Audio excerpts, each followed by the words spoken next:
Good evening. My name is Margaret LaForest. I am the Director of Coastal Resiliency and Sustainability for the City of Quincy. Next slide, please. The City of Quincy is one of the leading Massachusetts communities working with our utility provider to decarbonize municipal facilities. Mayor Koch was one of the first municipal leaders to sign a Community First Partnership MOU with National Grid in October 2024. This partnership qualified us for a higher incentive rate and increased technical assistance. The public building team meets monthly with the National Grid team, and there's frequent communication in between. Since this partnership began, we've completed 50 energy conservation measures, including building management systems and controls, HVAC upgrades, LED lighting upgrades, steam trap survey and repairs, and transformer upgrades. One of our most impactful energy saving projects was installing a heat pump for the Lincoln Hancock Pool water. We worked with National Grid for incentives from Mass Save and the Mass Clean Energy Center to have the RISE Group engineers conduct technical assistance studies at no cost to our municipality. We completed a portfolio prioritization plan reviewing our top 20 energy use buildings. So far, we've conducted 5 comprehensive building assessments at schools and renewable feasibility studies at 8 schools. We've leveraged $1,406,220 in incentives. We've saved 1,341,842 kilowatt hours, 33,089 therms, 112,687 MMBTUs, and have achieved 559% of the MOU's electric reduction goal and 87% of our gas reduction goal, with 18 months still left in the current MOU. In addition, our new construction projects, such as the Public Safety Headquarters and the Net Zero Squantum School, will also receive utility incentives, but those are not included in this slide. We've collaborated on $5,667,315 in energy-related grants that have been awarded, including $4.5 million from the Mass CEC from the Green Schoolworks program for Snug Harbor School, a federal energy efficiency block grant award to upgrade the HVAC at DPW, and our Green Communities grants that have recently completed projects at Beechwood Knoll, Lincoln Hancock, Montclair, and Parker. We have a grant-funded energy manager position and the Mass Save Community Education Outreach Grant, and with this webinar being one of those outreach activities. Next slide. Next slide. We have a lot happening within the municipal buildings and in our residential homes and businesses. I really want to thank our team for all they do to support this important work in our community, expanding our reach and amplifying the importance and values of energy conservation and decarbonization. Special thank you to our energy manager, Isa Hanley, our National Grid and Public Buildings team, Wincy and our partners at Quarry, NEECO, National Energy Education Development Program that we are working with to conduct teacher training to support energy curriculum in our schools, Quincy Climate Action Network, and the Green Energy Consumers Alliance. It is these collaborative efforts that have led to Quincy's success. Just in 2025, 137 Quincy homes have fully displaced their fossil fuel heat with electric heat pumps. 77 Quincy homes have partially displaced their fossil fuel heat with electric heat pumps. 655 Quincy homes have completed weatherization measures and collectively have received $5,553,221 in utility incentives associated with home energy improvements. Through this webinar, you will learn from our partners how you can receive a free home energy audit and leverage these same incentives for your home. I welcome anyone to contact me directly if you have any questions. Each of the presenters' contact information is on the final slide. As the public buildings budget is being reviewed this evening at the City Council Finance Committee, I may need to leave the webinar early, but Isa will stay on for any questions. The committee meeting schedule was changed after this webinar was already scheduled, so our apologies for the conflict. Thank you.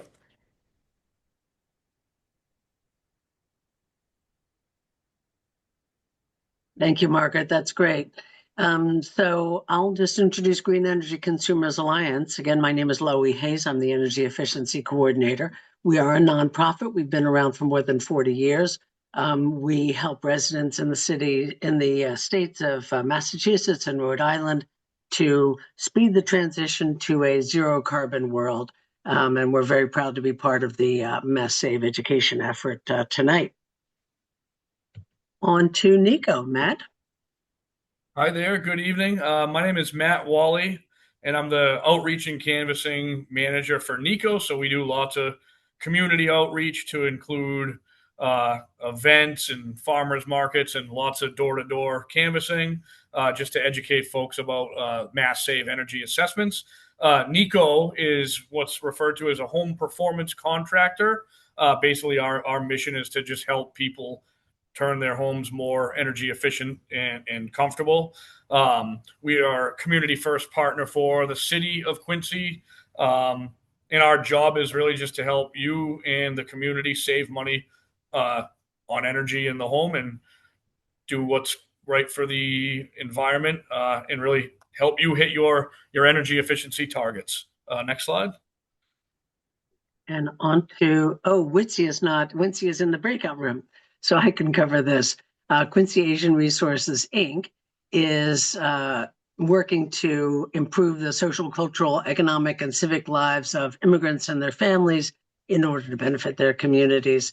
And we've been really pleased to be able to collaborate with Quincy on this tonight's Mandarin presentation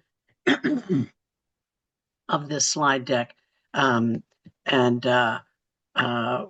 we've collaborated with them on other things as well. It's really wonderful, wonderful organization. And Quincy can. Hi, my name is Gina Favada, and I'm with the Quincy Climate Action Network, QCAN. We're an all-volunteer run organization, and we work together to locally fight climate change by promoting climate-friendly practices with residents, businesses, and local government. And that includes partnering with other organizations and the City of Quincy. We work on all sorts of things. But if you would like to learn more, I encourage you to come join one of our meetings. We have a hybrid meeting every second Wednesday of the month at the Thomas Crane Library and on Zoom. And you can sign up for our mailing list or become a member, and you can contact us there. And we look forward to hearing from you. And if you ever have questions about anything climate related, feel free to email us at that contact info. Great, thank you. So I'll give the bulk of the slides tonight, starting out with heat pump basics so that we're all on a level starting page. Why you should consider heat pumps for your property. You're improving your property, particularly if you have a parlor stove or use window air conditioners. You'll be reducing the liability associated with these things. You'll prevent the damage that is potential with those older systems. Improve your indoor air quality better and get better temperature control for every room. If you have failing equipment, either heating equipment or cooling equipment, heat pumps can replace both heating and cooling with one piece of equipment. So there's no need for fossil fuel backup, no need for maintaining two types of equipment. There are also big incentives to purchase these and now to operate as well. Climate change means that getting rid of gas, propane, and oil heating is a state priority. And there are new heat pump electric rates that make electric heat much more affordable than it has been in the past. And the price of electricity is less volatile than the price of fossil fuels, although obviously they're connected. Myths about heat pumps, just very quickly to cover these. There's a myth that they don't provide enough heat for New England. In fact, many models are designed to be the only source of heat down to negative digits, minus 13, minus 5. Another myth is that electric heat costs an arm and a leg. The fact is that heat pumps are 2 to 3 times more efficient than electric baseboard, and that new heat pump electric rates make them more cost effective for more homes than just electric resistance homes. And finally, the myth that heat pumps are more expensive to install than conventional furnaces and boilers. There are many new incentives that will bring no-cost conversions for many homes, including rental properties in Quincy, as well as elsewhere, many incentives that apply statewide. You can see more of our frequently asked questions on the Green Energy Consumers Alliance website. And just to repeat for those who didn't hear, we will be sending an email with the recording and the slides to everyone who registers for this. So those links that you see that are embedded in the text, you'll be able to click through when you get the slides, I believe.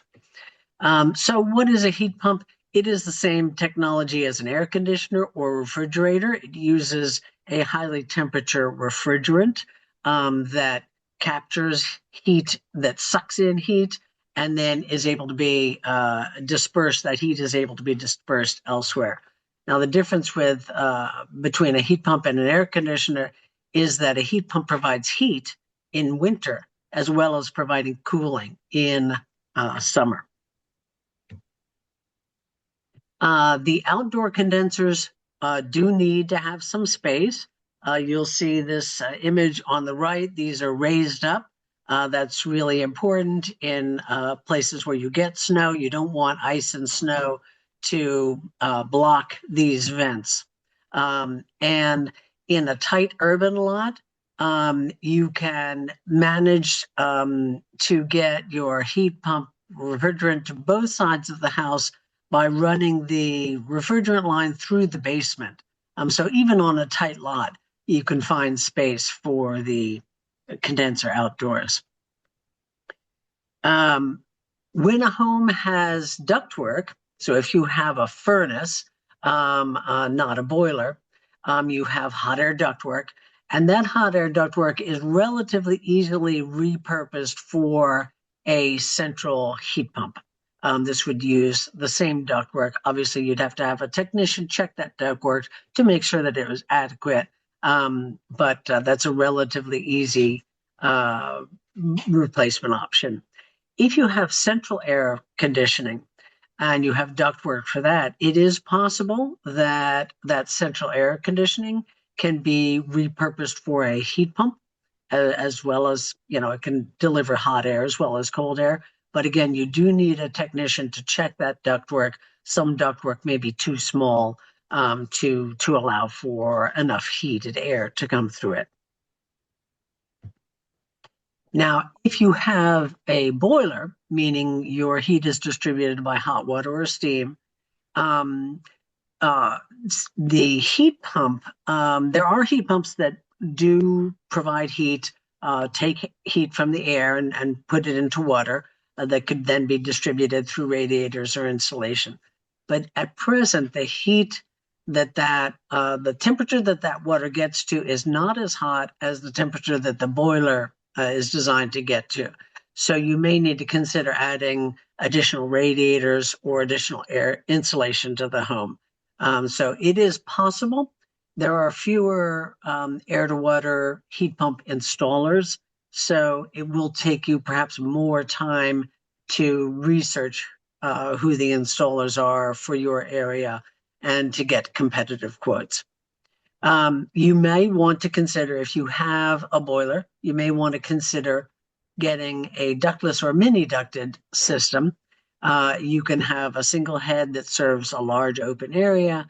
You can have a single zone for your whole home, or you could have multiple zones.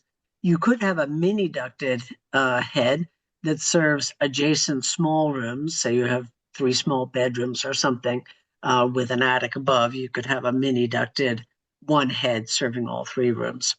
And the heads can be mounted on walls, floors, or ceilings. Here are some images of those. The wall hung unit on the left is the most common, the least expensive, and that there's a fan in there that completely circulates the heat and the air conditioning throughout the room effectively. There are floor mounted units. These are particularly good if you want to get a head on an interior wall. the wall hung units only go on exterior walls. There are also ceiling cassettes. These obviously are usually only installed in homes where there's a full attic above where a technician can stand and work in that space. Now, I really want to point out the sizing question, because we don't want you to buy too much equipment for multiple reasons.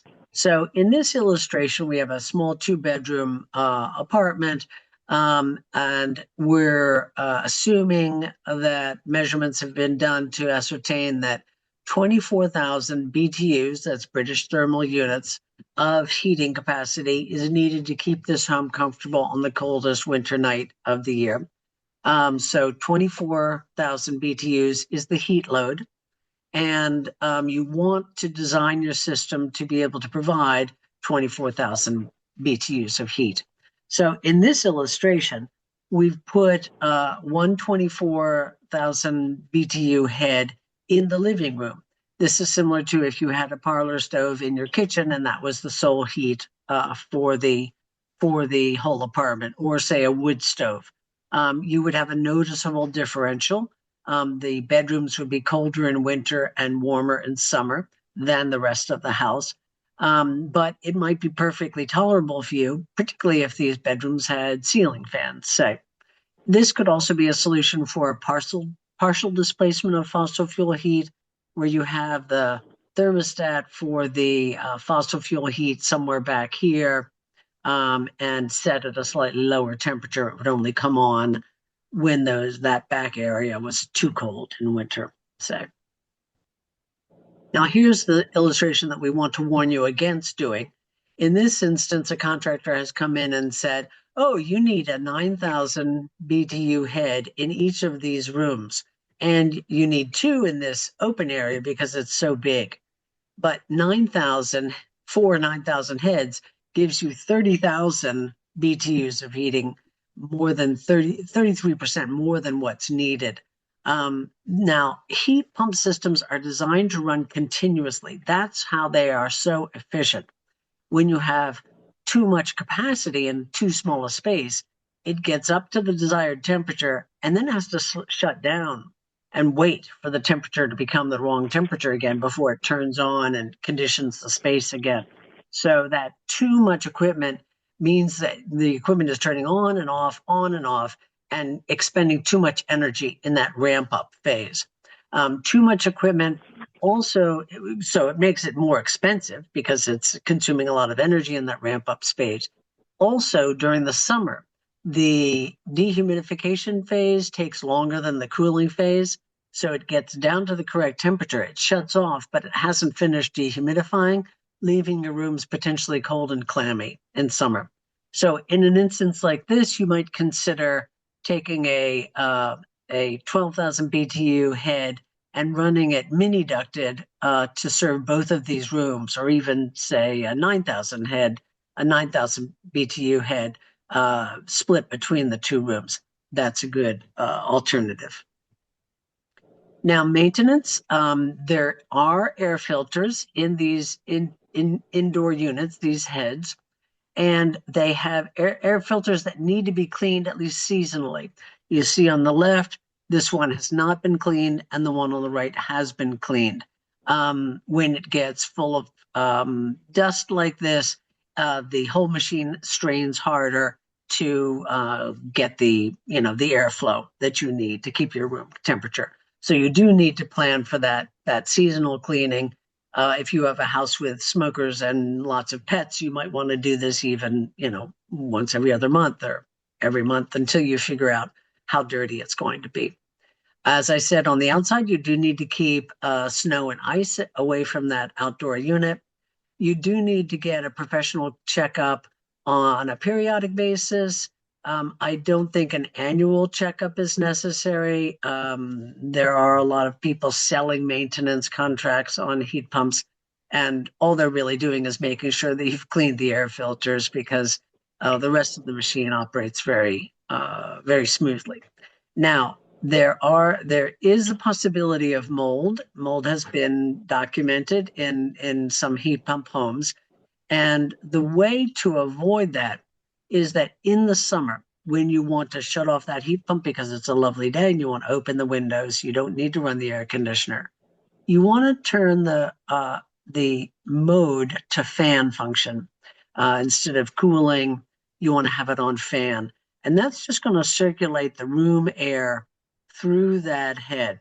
And as the head when it's cooling is very cold inside, and warm air from the room is condensing a little bit in that machine. So you want to let the warm air pass through until the head has come up to room temperature, and the air temperature coming out of the fan is the same temperature as the rest of the room air. That will let you know that the inside of the machine has completely dried, and then you can shut it off. And that's the way to prevent mold. Now, if mold does develop, you'll see, black spots, and you can call a heat pump cleaning company, and they will be able to come in and do a cleaning of that head for you. Obviously, there's a fee involved in that, but it's not unsurmountable. I had one done once, and it was $300, I think. So not too expensive. Now, for people who are currently heating their hot water off of their boiler, you will need to think about, well, how am I going to heat my hot water? There are heat pump water heaters, and even if you're not replacing your heating system, you may need to replace your water heater before you get around to replacing your HVAC. There are heat pump water heaters. These are 2 to 3 times more efficient than all other tank equipment. You do need adequate space for air exchange. You can't stick them in a little utility closet because they need to be able to pull heat from a large enough space to concentrate that heat into your water. They do need generally a 240 volt circuit. There are plug-in varieties, but they're not common in our area. You do need a condensate drain for the same reason with the heads. There's a little bit of, when you're pulling in humid air, and taking the heat out of it, the moisture in that humid air is going to drip. So there does need to be a condensate drain. Thus, it will make your space, if you have it in your basement, cooler and drier. There is an instant rebate for these. That means you'll get it right through the contractor. You don't have to apply for it. There is a heat pump marketplace, a heat pump water heater marketplace on Mass Save. This is particularly useful if you're replacing an electric heat pump. It's a little more complicated if you have to bring the wiring in that's not already there. And there are split system water heaters. This is not a split system. The heat pump is the black part on top of the gray storage tank. The split system water heaters have the heat pump separate from the storage tank, either in a box next to it or in a box outside of the basement. This does remove the cooler and dryer problem, does remove the condensate drain problem. And there is a larger incentive for those because they are more expensive. Now, about the costs. You can see here the installation going up the side of a house in the middle of winter. There's definitely labor cost involved with doing this.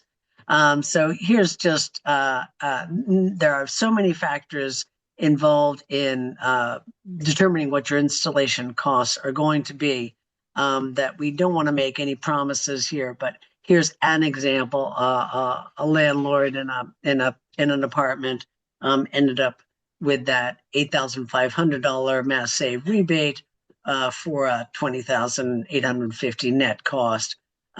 Landlords and low and moderate income households in Quincy are eligible for additional rebates through the Designated Equity Community Program, which we'll talk about a little bit more later, and that could definitely bring your costs down below this number, which again is just one example. Here's another example of a 2,000-foot home with 3 bedrooms in Cambridge. There are 4 websites that you can get estimates online at. Three of these are for-profit: Energy Sage, Forge, and Manatee. Mass Save is obviously not for profit. I would, use those if you want to get a rough idea. But really take those with a very big grain of salt until you've met contractors and they've seen your house and they've given you bids specific to your home. Now, one thing that could add to your costs is electrical upgrades. You may need an electrical upgrade if you're adding electric heating to your home. It's possible that you won't need that, but oftentimes if you have only 100 amps, you may need to go to 200 amps. Mass Save and National Grid both offer rebates for panel upgrades if you're also adding an EV car charger at the same time. There are two financing programs that I want to let you know about. The Mass Save Heat Loan, which is up to $25,000 at 0% interest for all income. This is accessible to all income levels, and the term is up to 7 years. And then the Energy Saver Home Loan Program. This is for households under 135% of area median income, and it is up to $100,000. It is 0 to 2% interest for up to 20 years. So this is a great option for households that would qualify. And there's a much broader list of measures that could be financed under the Energy Saver Home Loan Program, including solar panels and electrical panel upgrades, electrical service upgrades as well. Operating costs. One of the big questions that people have is, will this save me money on my winter heating bills? And I want to let you know that there is a new seasonal heat pump rate. And there was a study done that showed that in 2025, only 45% of Massachusetts households were likely to save on their winter bills when switching to heat pumps. And this is all types of heating fuels that would be replaced. And in 2026, because of the seasonal heat pump rate, now 64% are likely to save. The heat pump rate is roughly a 4 to 7 cents per kilowatt reduction for the winter, for the 6 months of the winter. We have links here to Eversource and National Grid where you can sign up for that or get more information about that.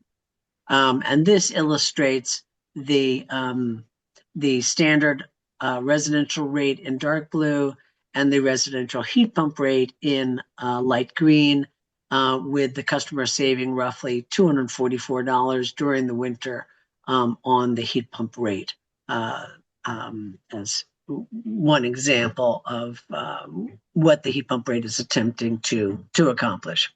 There are even bigger discounts proposed, which the Department of Energy Resources is considering. And municipal electric accounts, like those offered through Quincy, may offer you a lower rate as well, may increase your likelihood of saving because the electric rate is lower. I strongly urge you to get a decarbonization consultation from Mass Save and ask them for a quote comparison report, because that will give you an estimate of your operating costs for each of the types of heat pumps that you've submitted bids with. If one contractor bid you a Daikin, and another one bid you a Mitsubishi, another one bid you a Carrier, and then there's a side-by-side comparison of those, including the operating cost estimate compared to your current estimated operating costs for the fuel type that you have. And I'm going to ask Matt to talk now about the Mass Save incentives and rebates. Perfect. All right. Thanks. We can flip over to that next slide. So with Quincy in particular is, as we discussed, what's referred to as a designated equity community.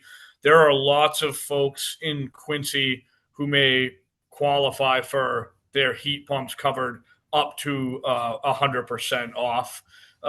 Many folks in Massachusetts who may be living in different towns can qualify for some pretty hefty rebates, but a lot of times it's pretty income dependent.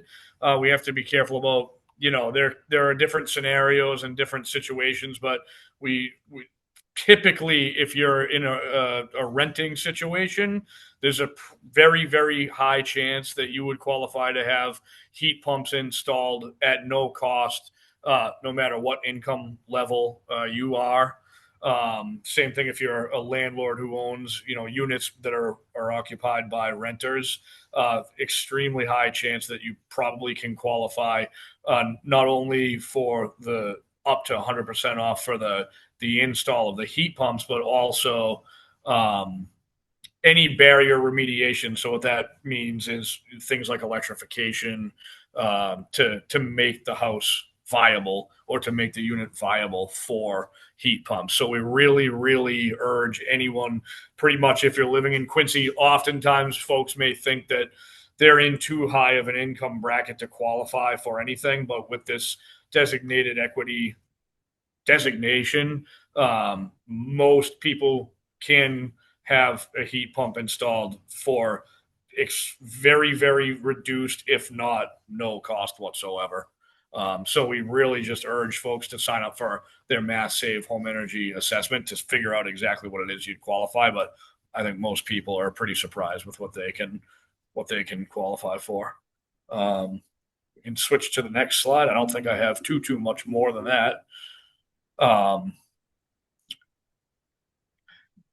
I guess it's also important to note that if you live in a DEC, designated equity community, you also qualify for up to 100% off insulation and air sealing too. So to really get the most bang for your buck or lack of buck at all, it's really worth it. We want these heat pump systems to be running as efficiently as possible. So oftentimes people are finding that they can get all air sealed up, new insulation, whether blown in or whatever, along with their heat pumps, along with work done to upgrade the home, make it more comfortable, make it more valuable, and make it more energy efficient. Again, oftentimes for zero cost to the homeowner at all. And see if there's a next slide. No. Yep. We could you might want to mention on this slide, if you don't qualify for that up to 100%, there are still lots of rebates available. Oh, totally right. Yeah, that's totally right. The best you can get is obviously no cost, but everybody qualifies for something. Whether it's up to $8,500, a couple $1,000. But thanks for that too. That's also very true. Yeah. Great. Thanks, Matt. So just in closing, the first thing to do is figure out if you do qualify for the low income rebate, the enhanced incentive, or the designated equity communities. So for designated equity communities, you can start here as a Quincy resident. You can also use there's a questionnaire at this Mass Save income eligible programs that would help you figure out if you qualify for services through the Quincy Community Action Program. If you are moderate income, you can request an energy assessment from Mass Save, and then your energy specialist who comes out to do your home energy assessment, one of Matt's teams, can talk to you about that enhanced incentive for heat pumps. You can also call Quincy at Quarry, and she'll be able to walk you through any of these steps. So that's a great resource as well. If you're not using the low or moderate income program, then you want to start with requesting that home energy assessment. NEECO is a great source for that. This is required to qualify for incentives. You have to do the home energy assessment within the last 2 years, and you might have to add insulation and air sealing because, again, they don't want to give you incentives for a heat pump if, the hot air is just going to be leaving your home willy-nilly. They want to make the home as efficient as possible. You can do some great research on the Green Energy Consumer site. Also, at the Mass Clean Energy Center, there's a landlord-specific site, which is really helpful. If you're looking for installers, both Mass Save and the Energy Saver Home Loan Program have dedicated lists of contractors who you must use their approved contractor in order to qualify for these programs, the Mass Save or the Energy Saver Home Loan Program. We do urge you to get 3 quotes unless you're going through a turnkey program for the low income or the moderate income programs where the whole process of choosing the installer is handled for you. If you're doing it for yourself, then we recommend that you get 3 quotes and that you consider different brands. The Mitsubishi is considered the Rolls-Royce of heat pumps, but there is a premium to pay for that reputation. So we suggest that you get, say 1 Mitsubishi quote and then 2 others from different brands. And different installers have different preferences on their brands. So, it's wise to get 3 different contractors to give you bids and then compare them. You might consider getting a solar assessment as well. If you own the solar panels, then your price per kilowatt is going to be lower over the lifetime of those panels, and that will reduce the operating cost of your heat pump. And definitely schedule your Mass Save decarbonization consultation. This is free. It's virtual. You just do it over the phone, through a video call. And it's independent. They're not trying to sell you anything. And then share your quotes when you get those 3 quotes, your 3 bids, with your decarbonization consultant and ask them for a quote comparison report that is an incomparable consumer protection tool that really allows you to compare those quotes side by side, no matter how the different contractors write up their project. And we are now open to questions, and you can follow up certainly with any of us individually as well. See if there are any questions in the chat.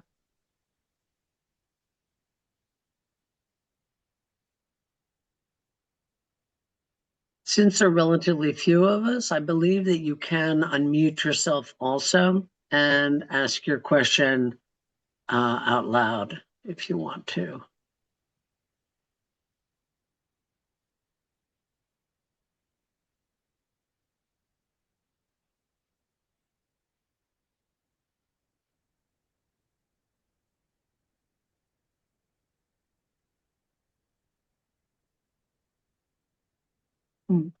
Well, we're happy to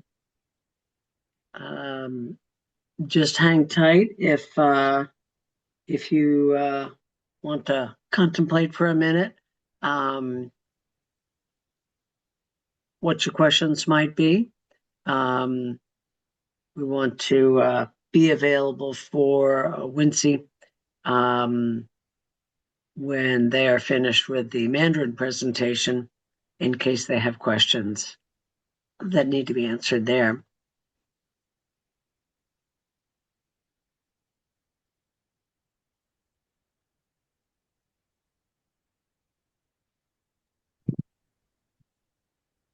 Lori, I have a question. Yeah.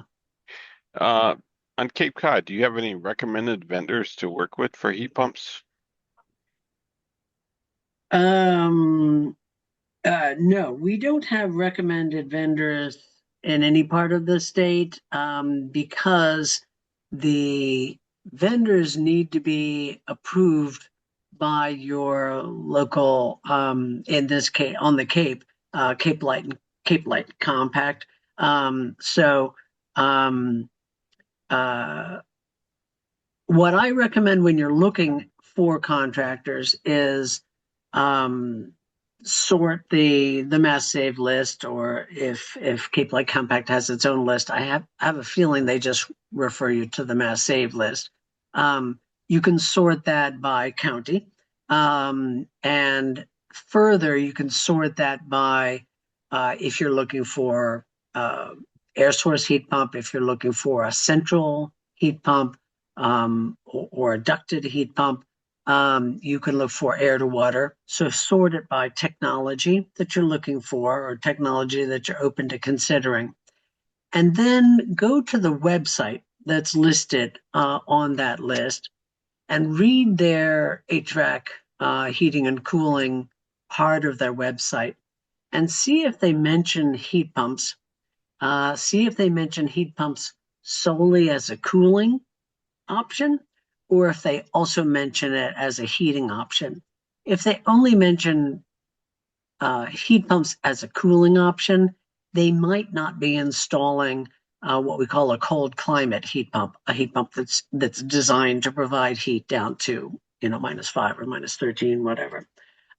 So I would prioritize those that have the most explicit information on their website about their experience installing heat pumps for heating capacity. Obviously, that you could, then miss some people who don't have good website management tools. And you could certainly call other contractors to say, what types of heat pumps do you install? Do you install the whole home heat pump option where it doesn't have a fossil fuel backup? Just to find out, are they serious about providing heating equipment? Even if you're interested in keeping your legacy fossil fuel system as a backup, you want to find out, do they know how to design a system for really heating with heat pumps? Did that answer your question, Joseph? Yeah, thank you. Great.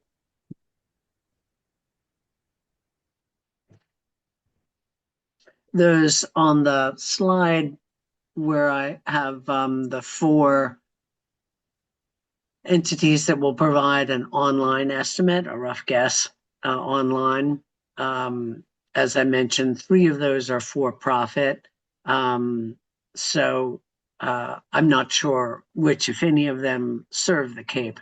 But you could certainly start there as one place to get, one estimate. But I, as I said, take this with a real grain of salt, because the particulars of our homes are so different. 2-story, 1-story, Capes versus Victorians, etc. So many factors go into whether or not an online estimate will be accurate.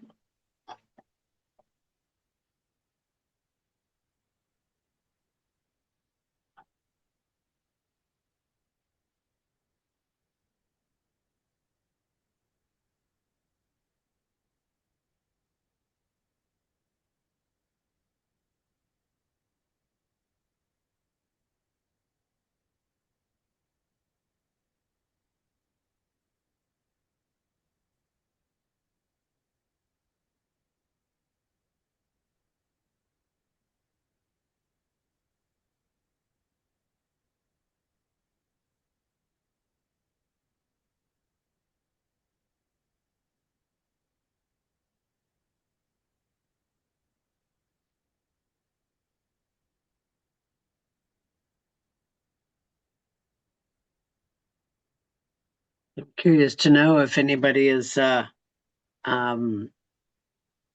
got older equipment that needs to be replaced, either heating or cooling, or for that matter, water heaters that need to be replaced.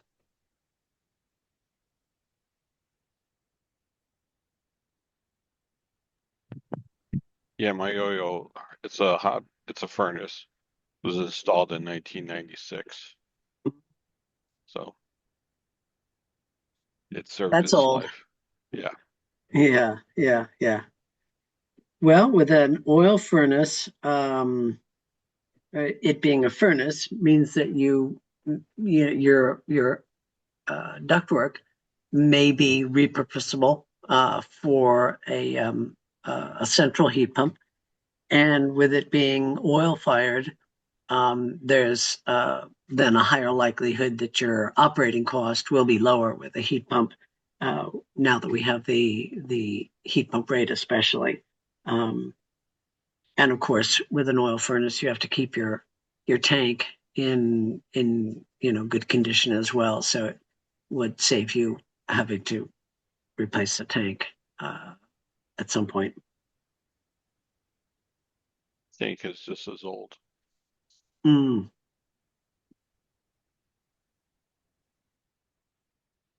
Gina, do you want to tell us about, I know that you have a heat pump at your house. Do you want to tell us about the process of getting your heat pump installed? Oh goodness, it's been a number of years since Mm. we did it, but we had switched from oil to gas back in like 2010, and then I can't remember. I want to say it's been about 4 years, but we went through Mass Save, and we've had many Mass Save audits come to the house. Um, and we don't have it in every room. We live in a two-family, so we just have one on each in each apartment. So it's only about 1,100 square feet, so it doesn't quite reach the bedrooms totally on a really cold day or in a really hot day. But I'm really good with fans and moving the air around, and so we kept our radiators intact, and we took some of them out that we never really used because they never even would turn on. But we kept those on, and this winter we did use them a number of days. But there's been winters we've only had to use them once or twice.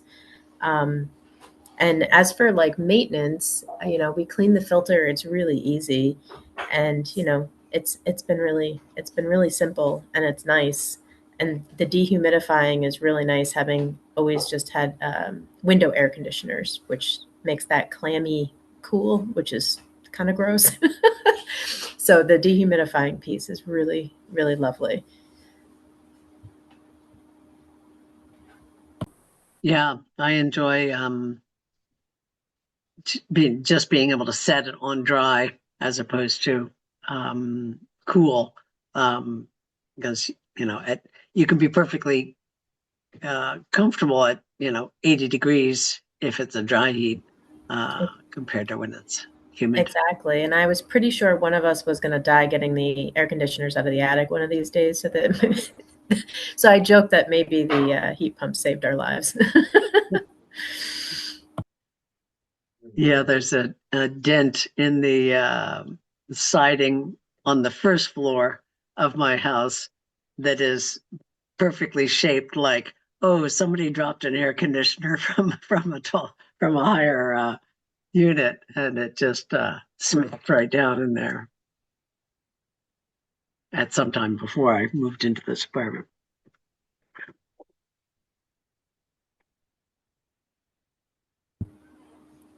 Our next venture, we also had the blown in air before we got it, which was really simple to do, but definitely make sure it's people who the company.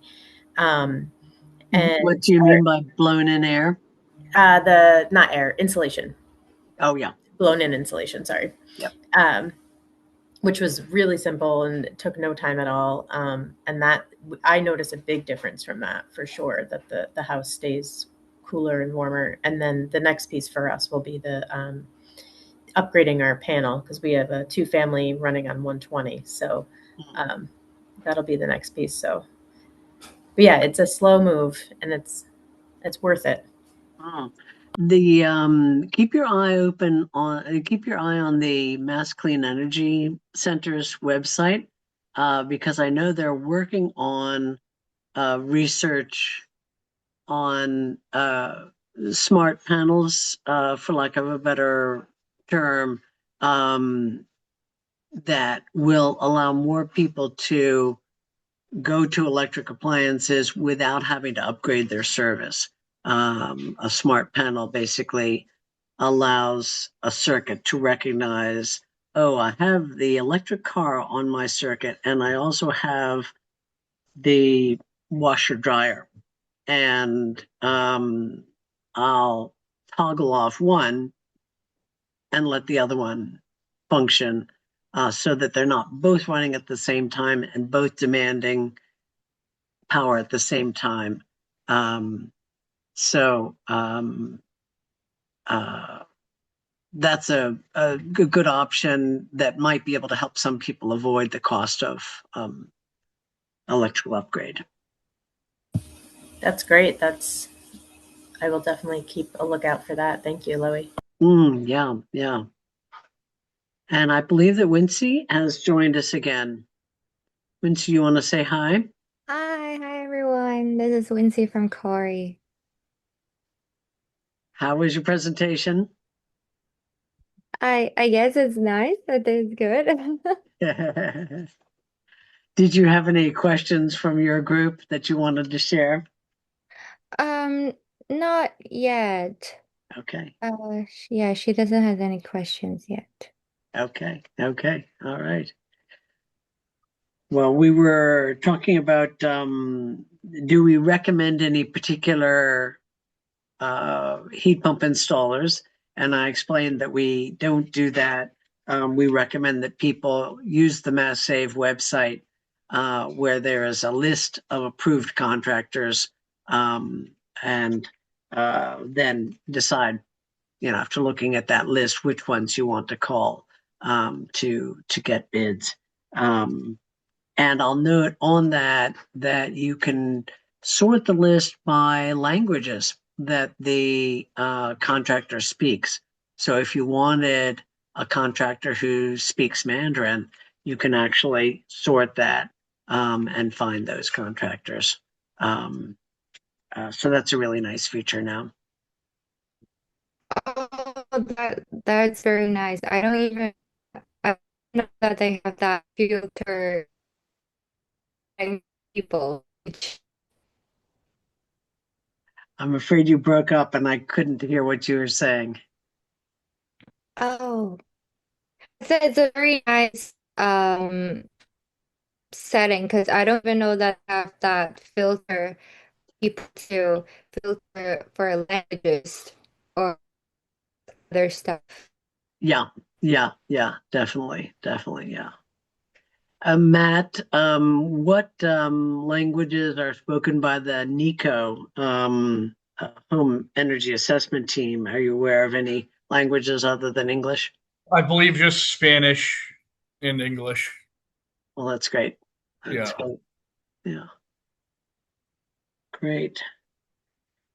Well, if there aren't more questions, we will wrap up our webinar.